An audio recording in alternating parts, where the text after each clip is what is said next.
J'ai découvert une personne, d'ailleurs le nom m'a intrigué, Léonita, une petite lionne, c'est assez rare, et j'ai vu un personnage. Respect des valeurs, respect de la parole donnée, c'est ça Madame Céline. Alors après, les gens peuvent rire, critiquer, dire ce qu'ils veulent. Mais elle fonce dans ce qu'elle croit être vrai. Et c'est le plaisir de grand-mère. Elle est très généreuse. Hein. Au cas dit pas faillas, mais c'est de sa nature de donner. C'est son langage de l'amour.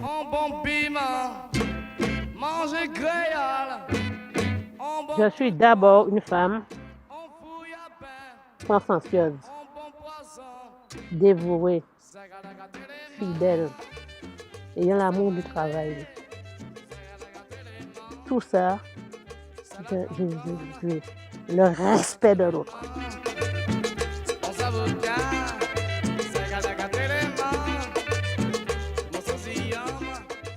Je m'appelle Léonita Cellini. Je suis issue d'une famille de 13 enfants. J'ai grandi à Grand-B avec mon père et ma mère. J'ai suivi ma scolarité à Gosier. Et après, le cours complémentaire qui est devenu collège maintenant, j'ai fait une partie à Pointe-à-Pitre, à Duboucha, et une partie à Gosier. Et ensuite, je suis passée au lycée technique de Bainbridge, où j'ai préparé un CAP, secrétaire de direction, option anglais. En 1966, nous avons perdu 2 frères dans un accident de voiture. Donc, j'ai quand même continué ma scolarité. Et quand je me suis présentée à l'examen du CAP, mon nom n'étant pas sur le tableau. Donc, j'ai vu que j'ai échoué, mes parents étant dans la détresse. J'ai refusé de rentrer chez moi et de dire à mes parents que j'ai échoué.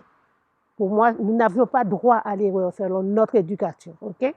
Donc, qu'est-ce que j'ai fait? De Bainbridge, je suis partie vers France-Antilles, qui était à la Ouest à l'époque.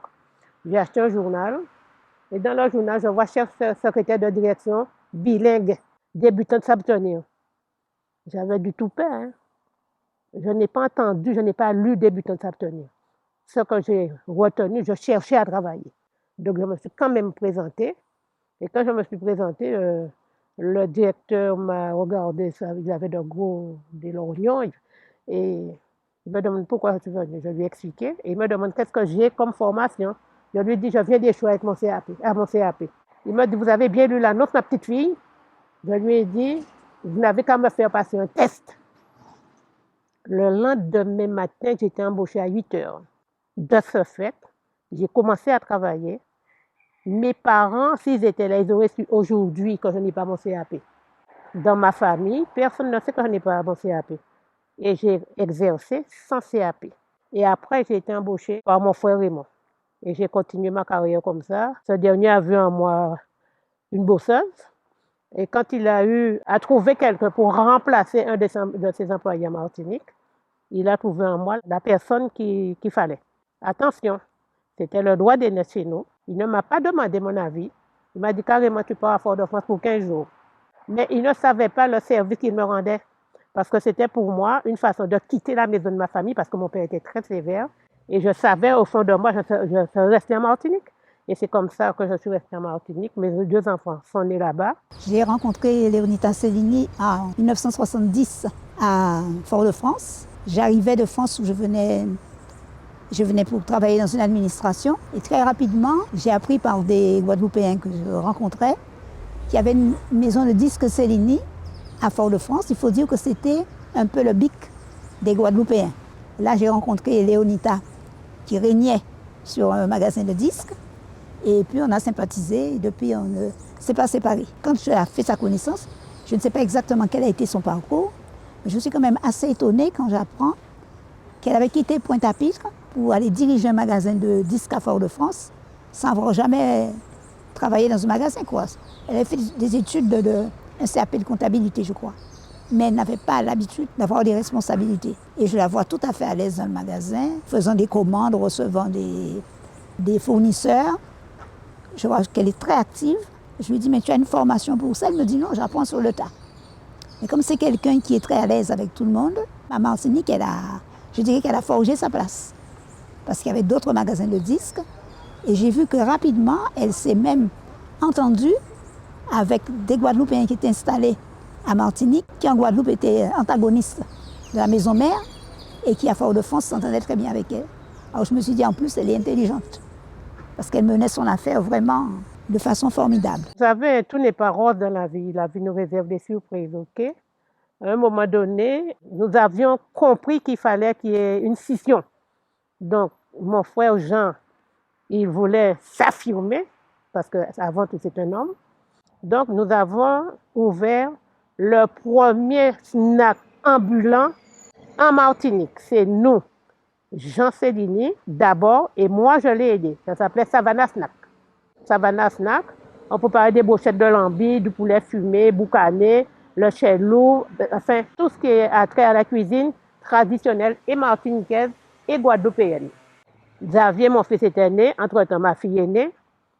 Étant seule, j'avais besoin de m'affirmer, n'est-ce pas, en tant que femme. À ce moment-là, j'ai décidé de revenir en Guadeloupe. Elle a mis tous les enfants au travail. Nous toutes qui là. On a tous fait défeuilleté. Ça, c'est clair. On a tous fait des défeuilleté. acras, des feuilletés, nettoyer des cives, des oignons par kilo, faire des courses. Maman a une expression depuis des macaques comme moi, on paye tout de côté. On est une famille monoparentale, hein, donc c'était la première difficulté pour elle en tant que chef d'entreprise avec un métier qui a des contraintes. Effectivement, alors ma mère a sa vie avant Martinique. Tout le monde peut me parler de cette vie-là. Mon frère et moi, nous sommes dans Martinique. Mais moi, je connais ma mère, des pires les vésirs, moins conscients de la vie. Ma mère a toujours travaillé pour gagner sa vie parce qu'elle aimait ça. Mais à un moment, les difficultés, comme beaucoup de patrons, de chefs d'entreprise à cette époque-là, les charges à payer, le fait d'être seule, elle a galéré. Mon frère et moi, on l'a vu galérer. On a eu des périodes où maman pleurait. Quand elle a perdu le restaurant, double comble de malheur. Mon frère et moi, on partait faire nos études en même temps. Donc, on sait que c'est une période où elle a perdu son restaurant. Ses enfants n'étaient pas là. Ça a été très compliqué pour elle, matériellement. Pour joindre les deux bouts à un moment, oui, elle a galéré. Et moi, j'ai fait de belles études et je suis fière de dire que c'est Pathé et Accra, ils payaient les petits dans moi. J'ai admiré à la fois la manière dont elle élevait ses enfants, ses deux enfants, Xavier et Gilda, et aussi comment elle se débrouillait dans la vie professionnelle. Donc elle a inculqué à ses enfants une éducation à la fois classique et tout en étant moderne, c'est-à-dire qu'elle punissait, mais elle disait pourquoi elle le faisait, donc de manière à montrer aux enfants que le châtiment était mérité. Et je me suis affirmée en Guadeloupe, non pas avec mon nom, mais avec mon prénom, Léonita. C'est pas le plus beau. Donc partant de ça, j'ai ouvert le premier restaurant. Enfin, j'ai acheté, parce que c'est pas moi qui l'ai ouvert, c'était une pizzeria. Quand j'ai vu que ce n'était pas mon éducation, la pizza, j'ai décidé de prendre mon image de femme guadeloupéenne défendant nos cultures culinaires, nos traditions guadeloupéennes. Donc, au moment où je devais changer de nom, mon fils Xavier m'a dit, il voulait piranha. Et il m'a expliqué dans sa tête d'enfant, c'est un tout petit poisson mais qui mange les hommes. Je lui ai dit non, ça ne cadre pas. Après, il m'a dit l'étiquette. Donc, on a tracé l'étiquette. Pour lui, l'étiquette, c'est une signature. Et on a travaillé comme ça. Enfant, en fait, j'ai toujours été très proche de ma mère et j'ai toujours travaillé, du moins, j'ai toujours été avec elle à son travail. Et dès qu'elle a eu des difficultés avec le restaurant, on a commencé à lui donner un coup de main. C'était une période qui était assez difficile parce que, de mon expérience, moi, j'ai pas eu vraiment d'adolescence à cause de ça. Mais ce qui s'est passé, c'est que, à contrario, en fait, j'ai acquis beaucoup d'expérience, j'ai acquis beaucoup de... Comment je vais dire ça? J'ai appris en relativité sur beaucoup de choses. Et en fait, toutes les galères qu'on a traversées avec elle, moi, ça m'a rendu plus fort. Et je sais que le parcours que j'ai pu avoir, même s'il n'a pas été toujours exemplaire, ça l'a rendu fier parce qu'elle a été seule, en fait. Elle a été seule dès le départ, en fait. Elle a toujours été seule. Elle a toujours voulu réussir sans son nom. Donc, faire des choses par elle-même. Elle a eu la chance de travailler dans ce qu'elle aimait. Elle a pu acheter son restaurant. Elle a toujours dit qu'elle a acheté murs, terrains et fonds de commerce. Ce qu'à l'époque, il n'y a pas beaucoup d'entrepreneurs locaux qui le faisaient. Et en plus, encore moins, c'est une femme avec 2 enfants. Elle a passé le cyclone Hugo.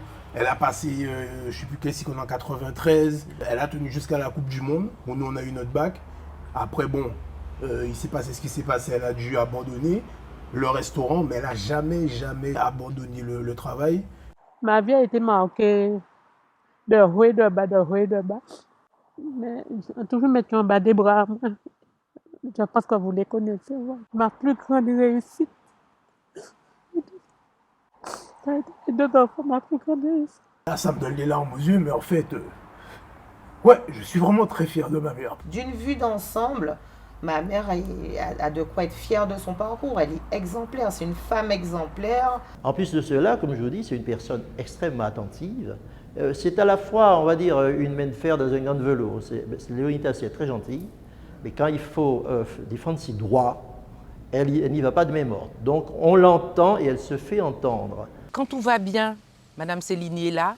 Quand tout va mal, Madame Céline est surtout là. C'est quelqu'un de disponible, comme je dis, c'est quelqu'un de généreuse et c'est quelqu'un de fidèle en amitié. Moi, je dirais même, des gens comme Madame Céline, ça devient une denrée rare. C'est vrai que souvent on dit que les gens ne peuvent pas avoir que des qualités, qu'ils ont aussi des défauts. Mais ce qui se passe avec Léonitas, c'est qu'elle a tellement de qualités qui font que, quand bien même elle aurait un défaut comme tout le monde, je ne vois même pas ce défaut. C'est une personne de talent. En effet, elle est connue pour la cuisine, elle a fait des recettes un petit peu extraordinaires partout. Elle a aussi reçu des trophées. La marmite d'or et ensuite elle a eu le 22e trophée de l'hôtellerie et de la restauration qu'elle a été recevoir à Madrid. Dans ma tête, je suis une femme libre. Je suis libre. La liberté. Donc je dis à la petite Léonita, merci et tu as su poursuivre tes rêves. Et la seule chose, pour moi, l'échec n'existe pas. Chaque fois que je suis tombée, je me suis relevée, mais la tête haute. Nous tous les trois, Xavier, maman et moi, nous sommes très fusionnels. Elle nous a élevés seuls, on la suivait partout. On sait que l'échéance, la dernière échéance est proche, hein. Donc on en discute et je pense déjà avoir tout dit à ma mère. C'est la seule chose que je peux rajouter, c'est comme tous les jours, lui dire à quel point je l'aime, lui dire merci de m'avoir donné des bases pour affronter la vie. Maman, tout ce que j'ai à lui dire, elle le sait déjà. Merci, je crois peut-être que je lui ai jamais dit merci pour avoir fait de moi la personne que je suis devenue. Si je dois te laisser un mot ici, c'est que je t'aime. Tu as été une femme que j'ai vue toujours combative, qui, comme maman et comme tous vos frères et sœurs, vous êtes des gens qui ne lâchez rien. Ça, c'est quelque chose que j'aimerais avoir de plus en plus de vous. Et encore de l'amour, hein, que ça, uniquement que ça. J'espère qu'on partagera encore de bons moments. Je t'aime, grand-mère, et je te remercie pour tout ce que tu as fait pour moi. Je le remercie beaucoup d'être là dans ma vie.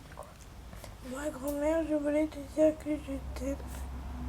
Coucou grand-mère, maman, bisous. On t'aime.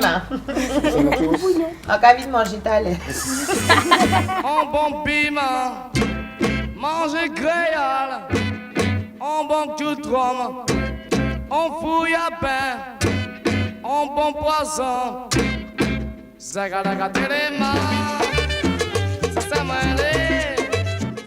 Chère Léonitas, je suis ravie d'être avec toi ce soir. À distance, certes, mais je suis là quand même. C'est important pour moi de partager ce moment avec toi.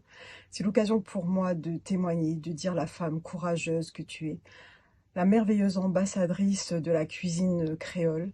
C'est vrai que tu nous fais honneur. Je t'ai vu travailler, Léonitas, je t'ai vu transpirer. Tu as élevé seule tes enfants. Tu t'es battue, quelles que soient les épreuves de ta vie, tu les as surmontées. Donc je suis fière de t'avoir rencontré. Si j'ai contribué à valoriser ton talent, eh bien écoute, tant mieux, j'en suis heureuse, j'ai fait mon travail, mais au-delà de ça, tu es quelqu'un qui m'a touchée. Je te revois, tu m'as régalée avec tes bons petits plats. En tout cas, sache à quel point je t'apprécie, sache à quel point tu comptes pour moi. Je t'aime, Léonita.